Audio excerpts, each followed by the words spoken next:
अस्सलाम वालेकुम जी। वेलकम हो गया सारे भरावां नूं मेरे चैनल पेंडू व्लॉग ते। बड़े भरा मैनूं सपोर्ट करन डे ने, उन्हां सारिਆਂ ਦਾ बड़ा शुक्रिया जी। अच्छा जनाब, अज एक नवीं वीडियो नाल तुहाडी खिदमत च हाज़र हाँ। अज मैं तुहानूं दस्सण लगा कि आ जिहड़ियां बकरियां ने, इन्हां नूं सर्दी दे मौसम दे विच असीं किस तरह दी खुराक खवा सकने हैं जिहड़ा कि साडे जानवर सेहतमंद होण ते बीमारी तो बच सकन। ठीक है जी। अच्छा जी, शुरू करने असी अपनी वीडियो कि असी अपनियां बकरियां नूं सर्दी के मौसम च किवें दी खुराक खवा सकने। पहले नंबर ते जनाब, सर्दी के मौसम दे विच असी जिहड़ी खुराक है वो ज़्यादातर असी अपने जानवरां नूं खुश्क खुराक खवावांगे।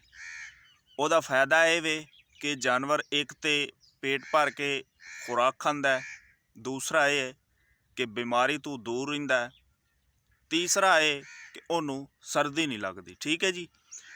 वो बंदे वाला हिसाब है जानवर का, जिमें कि बंदे नूं सर्दी दे विच खुश्क खुराक जिहड़ी है वो ज़्यादा ताकत देंदी है। ठीक है, तो सर्दी तो बंदा बच के रहिंदा है।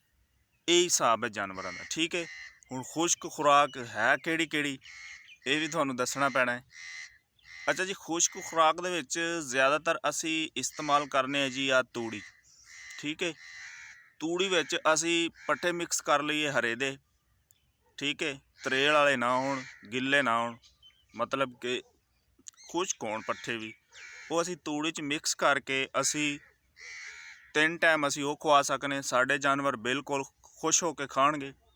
उस तो बाद जिवें कि पिंडां थावां दे विच डेरियां ते जिवें कि लोकां ने कपावां रखियां हुंदियां ने, उहदी पत्तरी हो गई, उहदे ते असी छड्ड दिंदे आं। वो भी जानवर रज के खांदे ने, खुश हो जांदे ने।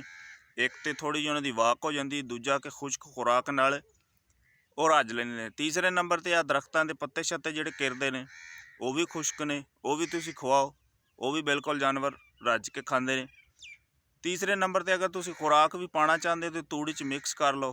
ठीक है, गंदम पा लो विच, उस तो बाद दलिया उहदा जिहड़ा वो करके वो तुसीं विच मिक्स कर सकते हो। ठीक है जी। ਇਹ 2-4 खुश्क खुराकां ने ਜਿਹੜੀਆਂ कि मैं अपने भरावां नूं दस्सियां ने। ठीक है, बड़े लोग जाणदे भी होणगे, लेकिन मेरा वीडियो बनाउण दा मकसद ये है कि ਜਿਹੜੇ नवें गोट फार्मर ने जिन्हां नूं इस गल दा नहीं पता हुंदा कि असीं सर्दी दे मौसम दे विच अपने जानवरां नूं किस तरह दीयां खुराक खवा सकने। ठीक है, तो लो जी, ये सी मेरी वीडियो तुहाडे वास्ते जिहड़ी कि मैं तुहाडे तक पहुँचा दी है। उम्मीद करदा कि वीडियो तुहानूं बड़ी पसंद आएगी। ठीक है जी, इंशाअल्लाह मिलते हैं जी फिर एक होर वीडियो नाल। अल्लाह हाफिज़।